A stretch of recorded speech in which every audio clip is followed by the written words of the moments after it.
Pada tahun 1899, Nikola Tesla menerima pesan misterius dari luar angkasa. Dia sedang mendengarkan pelepasan petir menggunakan antena ultrasensitif. Ketika tiba-tiba, di tengah suara gemerisik, dia mendengar ketukan yang jelas. Dan ketika bunyi gemerisik itu terdengar berulang-ulang, terkejut Tesla menyadari bahwa tidak mungkin badai petir dapat menghasilkan sinyal yang begitu teratur. Namun tidak ada komunikasi radio di bumi saat itu, dan Tesla menyimpulkan bahwa malam itu dia mendengar sinyal dari Mars yang diciptakan oleh makhluk cerdas. Dengan penjelasannya itu, surat kabar berlomba-lomba berspekulasi tentang prospek kontak antar planet. Tentu saja, sebagian besar ilmuwan mengolok-ngolok kesimpulan Tesla. Tapi ketika kita menerima sinyal luar angkasa yang luar biasa ini, tidak ada lagi yang tertawa. Tapi itu belum semuanya. Pada musim semi tahun 2002, NASA menerima sinyal misterius dari wahana antariksa Voyager 1 kita sendiri. Apa yang sedang terjadi? Apakah luar angkasa benar-benar mencoba berbicara dengan kita? Di video ini Anda akan mengetahui sinyal apa yang harus disembunyikan para ilmuwan dari publik agar tidak menimbulkan kepanikan massal. Seberapa berbahaya mengirim pesan tanggapan ke peradaban luar angkasa? Dan apakah kita dapat mengungkap rahasia sinyal paling misterius dari luar angkasa? Nikola Tesla bukan satu-satunya yang menerima transmisi radio aneh dari luar angkasa pada awal abad ke-20. Pada tahun 1920, penemu radio Guglielmo Marconi berbicara tentang sinyal berulang yang jelas datang dari luar bumi. Dan insinyur Thomas Edison menyatakan bahwa penghuni planet lain ternyata mencoba menghubungi kita. Baru pada tahun 50-an dan 60-an, dengan misi luar angkasa pertama untuk menjelajahi tata surya, menjadi jelas bahwa tidak ada satupun peradaban di sekitar bumi. Tapi apa yang didengar Tesla dan Marconi? Mungkin ini.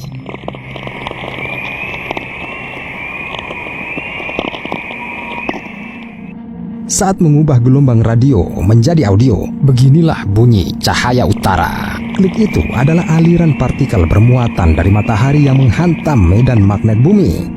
Saat ini, para ilmuwan berasumsi bahwa peralatan primitif Tesla dan Marconi kehilangan sebagian besar puncak yang redup dan hanya tersisa beberapa klik kuat. Tapi ada juga teori yang lebih menarik. Malam itu, antena ultrasensitif Tesla benar-benar bisa menerima transmisi alien. Tapi sumbernya bukan Mars, itu adalah bulan Jupiter Io.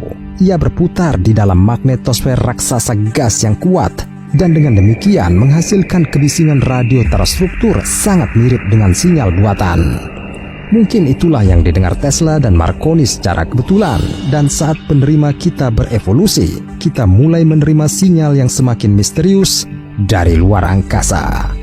Pada tahun 1964, fisikawan Robert Wilson dan Arno Penzias mengerjakan antena Holmdel-Horn Microwave Ultra Sensitive di New Jersey. Mereka ditugaskan untuk menemukan latar belakang minimum mutlak untuk meningkatkan komunikasi nirkabel. Tapi kemanapun Wilson dan Penzias mengarahkan penerima mereka, mereka mendengar hal yang sama alih-alih kesunyian yang diharapkan.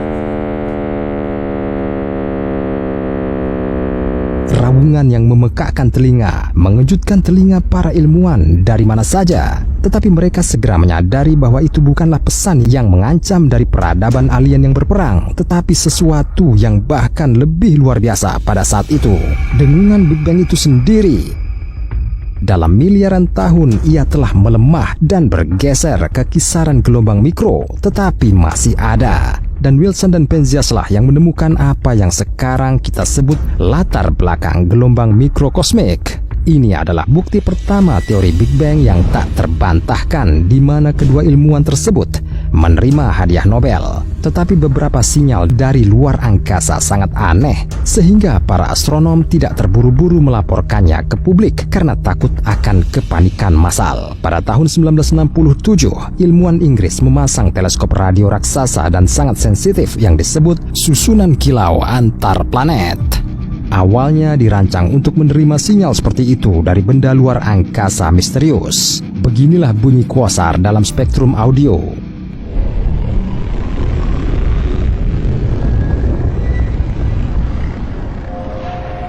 Ini adalah sumber kebisingan radio broadband permanen yang kuat dalam berbagai rentang frekuensi sekaligus. Saat itu, para ilmuwan tidak tahu dihasilkan oleh materi yang jatuh ke dalam lubang hitam supermasif, tetapi mereka tidak meragukan asal alaminya. Lagi pula, sinyal buatan yang dapat digunakan peradaban lain untuk komunikasi haruslah pita sempit dan tidak permanen. Dan sungguh mengejutkan bagi mahasiswa pasca sarjana Inggris Jocelyn Bell Bonner saat itu pada tanggal 6 Agustus 1966 susunan kilau antar planet menerima ini.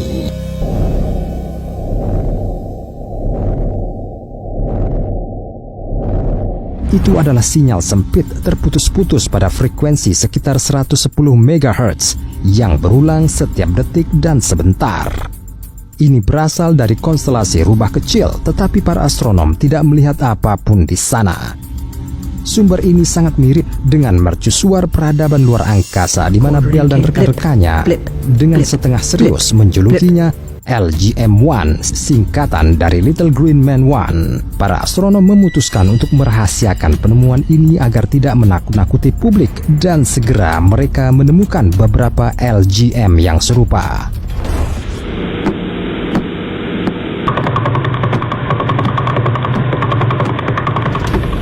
Detak radio semacam itu diproduksi oleh lusinan sumber tak terlihat di berbagai jarak dari bumi, dan Jocelyn Bell menyadari bahwa dia tidak menemukan suara radio buatan tetapi suara yang benar-benar alami. Ini adalah pulsar bintang neutron yang sangat padat dan biasanya tidak terlihat. Saat berputar, ia secara ritmis memandikan bumi dengan aliran kuat gelombang radio intermittent dalam jarak sempit, dan para astronom menyadari bahwa peradaban luar angkasa yang sebenarnya tidak mungkin menggunakan frekuensi yang sudah ditempati oleh pulsar dan quasar. Jadi, anggota SETI yang merupakan singkatan dari Search for Extraterrestrial Intelligence mengidentifikasi sejumlah kecil saluran di mana semesta hampir tidak bersuara.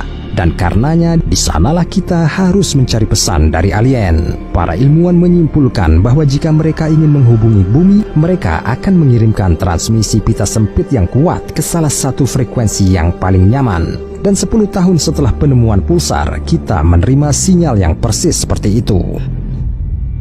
Pesan misterius dari luar angkasa ini selamanya mengubah ekspektasi kita akan kontak dengan alien.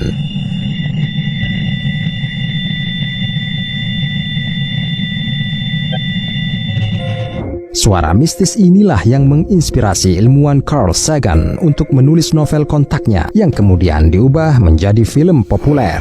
Dalam film itu, seorang astronom radio yang diperankan oleh Jodie Foster tiba-tiba mendengar transmisi alien serupa di radio dan mengangkat staf observatorium untuk menyelaraskan antena dengan lebih baik dan tidak kehilangan transmisi. Bagaimanapun, dalam kasus deteksi sinyal yang benar-benar misterius, hal itu tidak terjadi sama sekali. Sejak awal tahun 60-an, teleskop radio Big Ear di Ohio State University terus memindai langit sebagai bagian dari inisiatif SETI, dan semua pengamatannya dilakukan melalui komputer jadul IBM 1130. Printernya digunakan untuk mencetak kilometer sinyal radio digital dan benar-benar tidak mungkin menangani pekerjaan sebanyak itu di kantor. Para astronom akan membawa pulang kaset-kaset itu, dan sebagian besar waktu, 1-2 yang tak berujung akan muncul di depan mata mereka yang lelah hanya kebisingan radio luar angkasa yang khas. Ketika astronom Jerry Emmon membolak-balik cetakan untuk tanggal 15 Agustus 1977, urutan simbol yang sama sekali mustahil menarik perhatiannya. Beberapa digit dan huruf di latar belakang 1 dan 2 menunjukkan sinyal pita sempit yang luar biasa kuat. Emmon sangat terkejut sehingga dia tidak hanya melingkari daerah itu dengan warna merah, tetapi juga membuat catatan tulisan tangan "Wow". Sejak itu, sinyal "Wow" telah menghantui beberapa generasi ilmuwan dan hingga hari ini tetap menjadi kandidat utama transmisi buatan yang berasal dari luar angkasa. Pertama-tama, rata-rata 30 kali lebih kuat daripada tingkat kebisingan dan bahkan dapat diperkirakan oleh non-spesialis menggunakan rekaman audio berbasis sinyal yang disintesis. Pada awalnya, Anda mendengar suara berderak pelan, tapi kemudian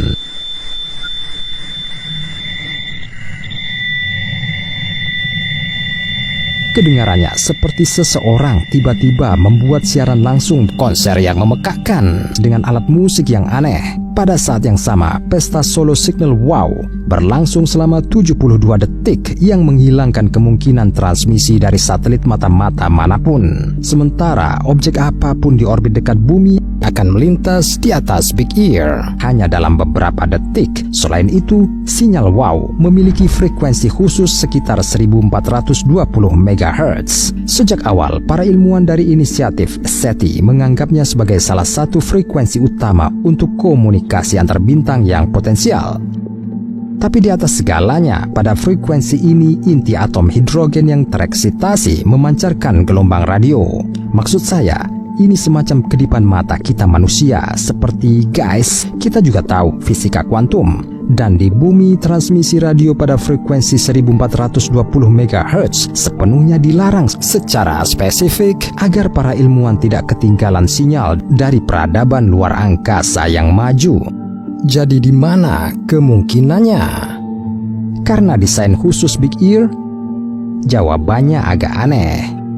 Sumber dari sinyal wow ada di suatu tempat di salah satu dari dua wilayah ruang di konstelasi Sagittarius. Mereka tampak sangat kecil, tetapi sebenarnya masing-masing berisi ribuan bintang pada berbagai jarak dari bumi. Transmisi ulang akan membantu menentukan koordinat, tetapi selama hampir setengah abad sejak bulan Agustus tahun 1977, para ilmuwan tidak pernah mendeteksi sinyal wow lagi. Bahkan ketika teleskop radio paling sensitif dari array sangat besar di New Mexico yang difilmkan dalam film Contact diarahkan ke bagian langit itu, jawabannya adalah keheningan total. Akibatnya, penemu signal wow, Jerry Emmon, berkata dengan marah selama wawancara pada tahun 1994, "Kita seharusnya melihatnya lagi ketika kita melihat ke depan 50 kali. Sesuatu menunjukkan bahwa itu adalah sinyal yang bersumber dari bumi yang terpantul begitu saja dari puing-puing luar angkasa." Dan pada tahun 2017, astronom Antonio Perez menyimpulkan bahwa puing-puing ini bisa jadi adalah dua komet dari tata surya yang dikelilingi oleh awan hidrogen. Namun versi ini juga tidak menjelaskan kekuatan luar biasa dari sinyal wow atau frekuensinya di mana pemancar bumi tidak dapat beroperasi. Akhirnya, para ilmuwan menolak kesimpulan Perez dan Emmon menarik kembali kata-katanya yang diucapkan di saat putus asa. Dan di 2020, astronom amatir Alberto Caballero mengumumkan kemungkinan terobosan. Dia mempelajari beberapa lusin bintang yang baru ditemukan dalam potensi daerah sinyal wow dan mengidentifikasi bintang mirip matahari yang berjarak 1800 tahun cahaya dari bumi sebagai sumber yang mungkin. Ini hampir jadi kembaran matahari, tetapi belum ada planet ekstra surya yang ditemukan di dekatnya. Mereka mungkin ada, tetapi tidak terlihat oleh teleskop terestrial. Tetapi bahkan dengan asumsi bahwa penghuni sistem ini mencoba berkomunikasi dengan kita, pada jarak seperti itu, mereka seharusnya menggunakan pemancar radio urutan besarnya lebih kuat daripada pemancar terestrial lainnya. Dan jika mereka bisa menghabiskan begitu banyak energi untuk event sinyal wow, mereka pasti akan mengulanginya setidaknya beberapa kali. Bahkan jika mereka memasukkan semua sumber daya mereka ke dalam satu sinyal dan pada saat yang sama mengenkripsi jawaban atas pertanyaan utama kehidupan dan segala sesuatu dalam amplitudonya berubah, lalu kita mengambil sinyal itu menggunakan teleskop yang tidak dapat membedakan nuansa seperti itu. Ups, Earth sungguh sial. Dan alien sangat bodoh, seperti tidak ada metode enkripsi lain. Jika kita ingin mengirim sinyal ke peradaban lain, kita akan melakukannya dengan benar, bukan?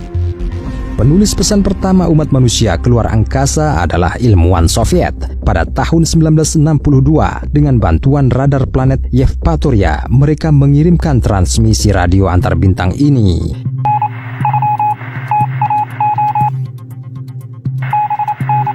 Ya, mereka menghindari kesalahan dari kemungkinan pembuat sinyal wow karena mereka menggunakan interupsi alih-alih perubahan amplitudo untuk penyandian. Itu adalah kode Morse biasa yang menyandikan huruf abjad bumi. Tetapi untuk memahami pesan para ilmuwan Soviet, Anda harus memiliki meja seperti itu. Mari kita asumsikan alien memilikinya. Pada kasus ini, telinga mereka akan menangkap nama Lenin dan singkatan USSR. Ternyata ini tidak lekang oleh waktu. Namun pesan itu ditujukan bukan untuk beberapa penghuni bintang yang jaraknya ribuan tahun cahaya, tetapi untuk tetangga terdekat kita di Venus. Karena saat itu para ilmuwan tidak mengetahui bahwa itu adalah oven neraka yang tak bernyawa. Untungnya, transmisi radio ruang angkasa berikutnya dari bumi lebih masuk akal dan cerdas. Itulah yang dikirim para ilmuwan Amerika dari Observatorium Radio Arecibo pada bulan November 1974.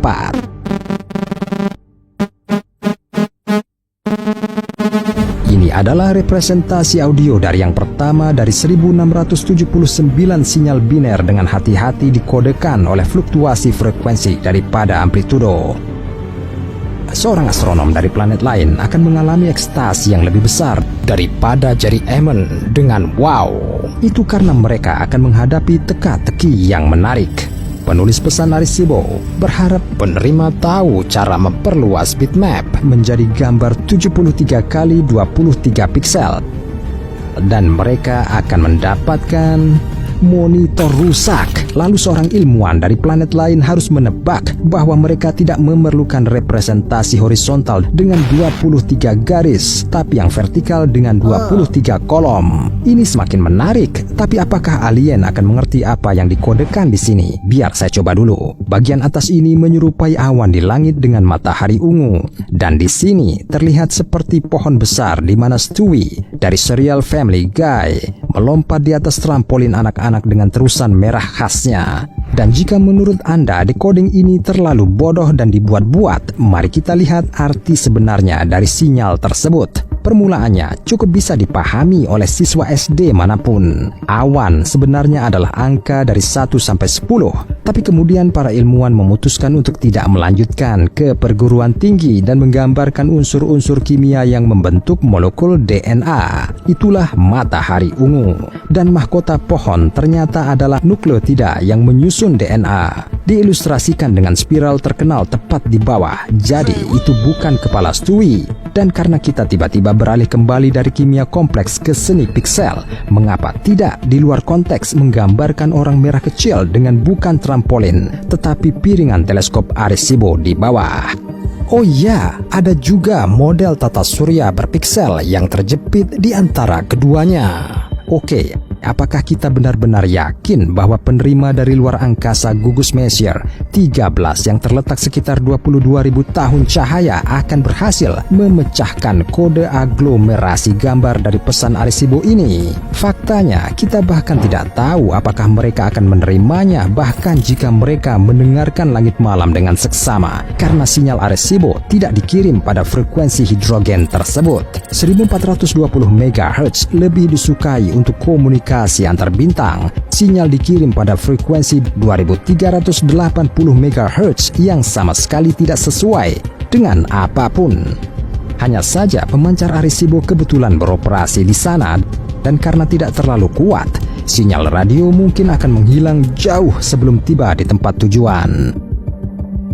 Dan untuk memastikan alien tidak mendapat kesempatan untuk menerimanya, kita hanya mengirim pesan satu kali tanpa mengulanginya. Sejauh yang saya lihat, kita belajar dari pemikiran sempit penulis sinyal wow. Namun pada akhir abad ke-20, para ilmuwan SETI sedikit memperbaiki keadaan dan mengirim dua pesan radio yang jauh lebih cerdas pada tahun 1999 dan 2003. Pesan-pesan ini ke beberapa sistem bintang terdekat berisi rumus matematika yang dikodekan, bahan kimia yang diperlukan untuk kehidupan dan informasi lain tentang bumi. Tapi itu bukan sudah dikemas yang sudah kami sertakan dalam plakat emas yang ditempatkan di pesawat ruang angkasa Pioneer. Kita hanya perlu memastikan alien tidak menuntut kita di pengadilan galaksi atas pelecehan. Setidaknya pada tahun 2018, penyelenggara festival musik sonar agak memuluskan kesan omong kosong kita dengan mengirimkan 33 track elektronik yang disusun khusus ke planet ekstrasurya mirip bumi Luiten B. Tetapi beberapa ilmuwan percaya bahwa kita mengambil resiko yang luar biasa dengan mengirimkan segala jenis pesan ke luar angkasa. Pikiran makhluk luar angkasa mungkin tidak akan menebak siapa Lenin atau apa yang dimaksudkan oleh orang piksel kecil dalam pesan Arecibo. tetapi parameter transmisi pasti akan membuat pikiran luar angkasa mengerti bahwa ia mendengar sinyal buatan dari peradaban teknogenik lain. Dan jika alien memecahkan kode informasi dari pesan kita yang paling detail dan cerdas, lalu kita baru saja memberikan koordinat bumi kepada beberapa makhluk tak dikenal, bagaimana jika jawabannya ternyata bukan "Hai, kami menerima semuanya," tapi serangan laser planet? Memang alien ini dapat menganggap keberadaan peradaban maju lainnya bukan sebagai pendorong untuk memulai komunikasi, melainkan sebagai tantangan eksistensial. Jadi, haruskah kita mengungkapkan keberadaan kita di galaksi? Satu-satunya hiburan adalah latar belakang Bima Sakti yang kaya. Semua kebisingan radio kita terlihat seperti ini. Yap, titik biru mikroskopis dengan diameter 200 tahun cahaya. Jadi, bahkan dalam skenario terburuk, laser pembunuh hanya akan membakar bumi ribuan atau bahkan jutaan tahun kemudian. Butuh waktu lama untuk sinyal radio yang paling aneh dan tidak bisa dijelaskan dari luar angkasa untuk mencapai bumi. Kita mulai mendeteksi transmisi misterius ini baru-baru ini. Pada tanggal 30 September 2002, array sangat besar di New Mexico menerima serangkaian pulsa yang tidak biasa.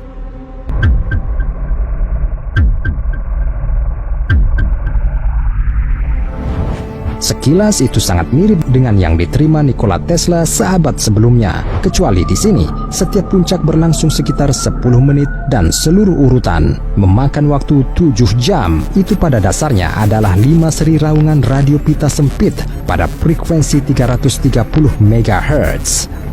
Mereka menabrak bumi dari wilayah ruang dekat pusat Bima Sakti pada jarak 300 hingga 24.000 tahun cahaya. Variasi ini disebabkan oleh fakta bahwa para astronom sama sekali tidak menemukan apapun di area yang seharusnya menjadi sumber raungan. Sinyal misterius itu diulangi 2 kali di 2002 dan 2003, dan sejak itu tampaknya telah menghilang selamanya. Apanya ya? Dalam karya ilmiahnya, astronom menamai ini dan beberapa sinyal serupa lainnya transient radio pusat galaktik, dan secara tidak resmi menjuluki mereka cosmic burper. Tapi ini lebih merupakan lelucon canggung karena para ilmuwan tidak tahu siapa atau apa yang menghasilkan sinyal tersebut. Mereka agak mirip dengan pulsar yang sudah dikenal, tetapi di sisi lain pulsar bekerja terus-menerus dengan presisi jarum jam dan meraung keras setahun sekali untuk kemudian terdiam. Tetapi sebelum para astronom dapat menemukan teori yang masuk akal tentang GCRT, mereka dihadapkan pada misteri yang bahkan lebih menarik dan kuno.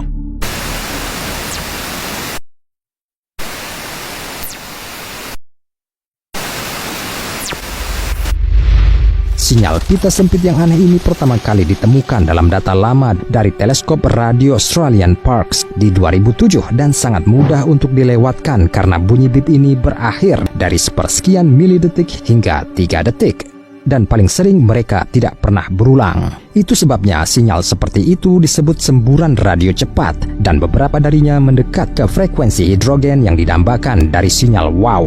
Mungkinkah semua ini merupakan potongan-potongan pesan yang tersebar dari peradaban luar angkasa? Tetapi jika Anda meletakkan sumber ledakan radio cepat di langit berbintang, Anda akan melihat banyak spam datang dari mana saja di langit sekaligus. Seolah-olah kita diping oleh ratusan peradaban yang berbeda jutaan tahun cahaya dari bumi dan satu sama lain. Kedengarannya sangat tidak masuk akal. Untungnya di 2012 salah satu semburan radio diulangi untuk pertama kalinya dan memungkinkan para ilmuwan untuk mempersempit pencarian sumber.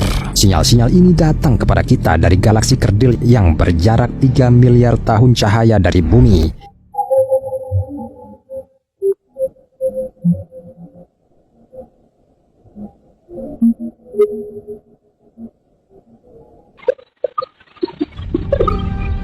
Ini berarti apapun yang dihasilkannya menghabiskan energi yang sangat besar pada setiap ledakan radio milidetik. Energi sebesar itu bisa sebanding dengan aktivitas matahari dalam beberapa bulan. Biasanya hanya lubang hitam supermasif di pusat galaksi yang mampu melakukan trik mahal seperti itu. Tetapi kita sudah mendengar tentang quasar. Mereka membuat kebisingan sepanjang waktu dan sangat berbeda. Bagaimana jika setidaknya beberapa semburan radio adalah gema bola Dyson peradaban lain? Megastruktur di sekitar bintang ini adalah yang secara teoritis dapat menangani energi setinggi itu. Namun melihat bola Dyson pada jarak jutaan tahun cahaya adalah hal yang mustahil. Tetapi pada tanggal 27 April 2020, teleskop radio Canadian CHIME akhirnya mendeteksi ledakan radio cepat pertama dari dalam galaksi kita dari jarak hanya 30.000 tahun cahaya. Dan kebetulan yang menggembirakan, beberapa observatorium sinar X NASA mengamati sumbernya pada saat